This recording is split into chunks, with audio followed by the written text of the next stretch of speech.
not allow the movement to take place. Okay, so that's as far as the transport side is concerned, or the logistics side is concerned. What about the actual mining activity?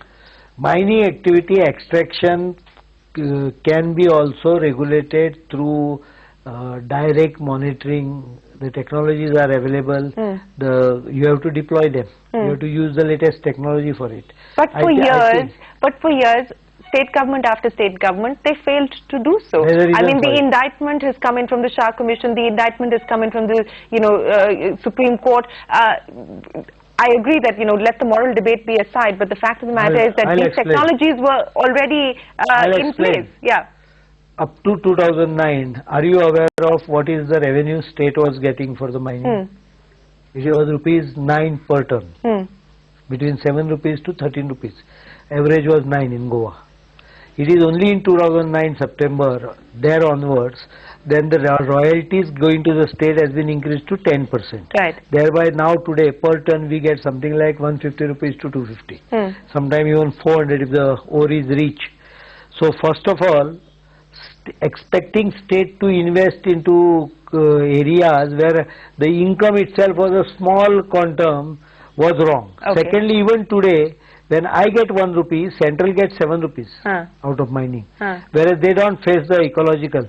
So there requires to be balance in the quantum of money which the state and central gets on mining. That is one. Okay. Secondly, now we have in place, for example, for every ton of ore transported, we take 20 rupees cess for doing all this activity. Right. We have put those notification in place.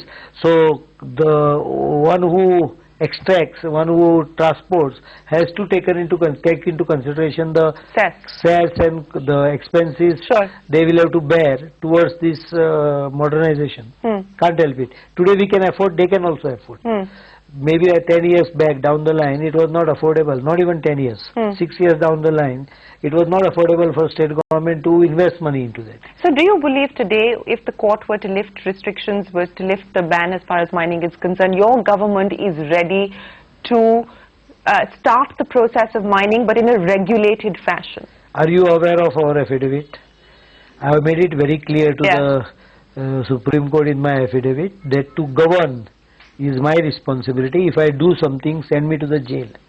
But don't stop me from governing and administrating. You do believe that this was a situation of judicial overreach?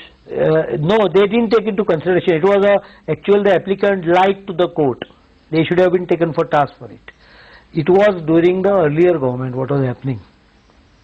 Not during this government. We had just come in. And there was only 2 months after that, the mining during rainy season mining stops. Yeah.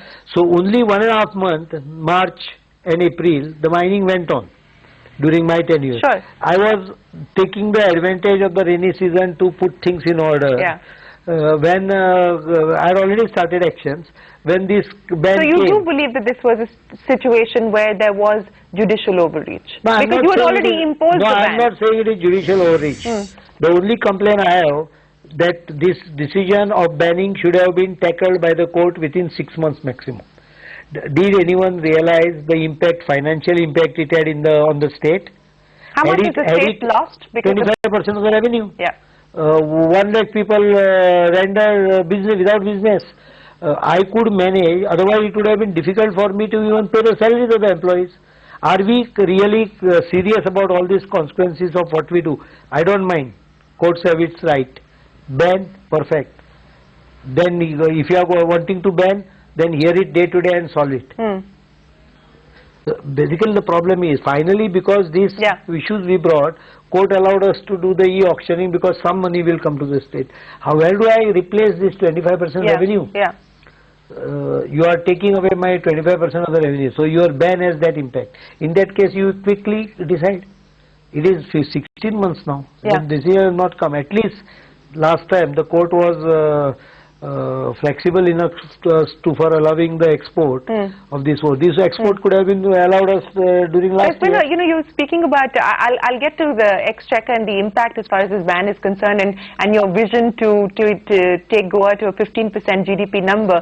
But let me ask you a quick question on exports before we move on. And there have been representations from the domestic industry that they're now willing to pick up the low-grade ore as well. Where do you stand on that issue? I have no problem. But they are doing it mainly because they are not getting any ore from anywhere. That is why they are showing this willingness. The moment they get ore, they will disappear. So you don't believe that there should be any kind of a cap as far as exports are concerned? No, there cannot be cap for Goa's ore, because Goa's ore in normal circumstances will not be picked up by local industry. Which has been the case so far. They have never picked up. Who stopped them? Yeah. If, for example, any exporters, Goa, Timlos, whoever are there, if they are paid better price by the local buyers, why should they export it? They are exporting it because they get better price now in international market. The local industry wants it at a cheaper rate. That is the only question mark. Actually, they do have advantage because the export 30% money goes in export duty. So they do have advantage. Even then, they were not picking it up.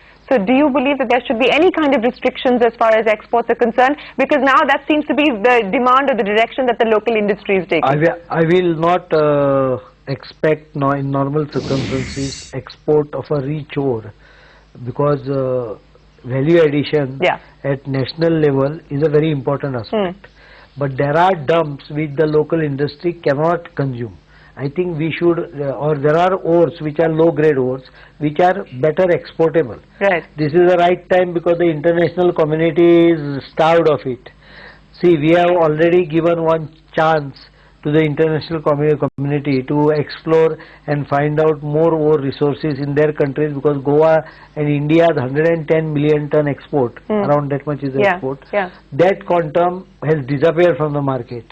So alternative sources were being hunted around. Maybe in Australia, maybe Vale was doing it in But you also believe that there was an international conspiracy? I mean, not to take away from the fact that there were serious problems with the way that mining activity was being conducted. I don't believe that there was a conspiracy, but I do believe that when the things started happening, some people might have pumped in some money to sort of claim it. Companies from countries like Australia. No one planned and do it. No, I'm clear on that. No one planned to do it, but when things went wrong, they might have just fanned it. Which is opportunistic business. Someone might, it is normal, any businessman will try to do that. Nothing wrong about doing that. Okay, let me move away from mining and talk to you about your vision as far as Goa is concerned. And I know that you believe that you can actually take GDP growth to 15%. It's fallen from 2010 to about 8.4%. You hope that by the end of this fiscal you should close at 12%. Are you on target to do that? Yes, obviously. Minus mining, my growth is even. All right, so that's the word coming in from the Goa Chief Minister on the state mining ban, and of course, Cess Sterlite is the stock to watch out for in lieu of those comments. That's the CNBC TV 8 exclusive interview for the day. Let's take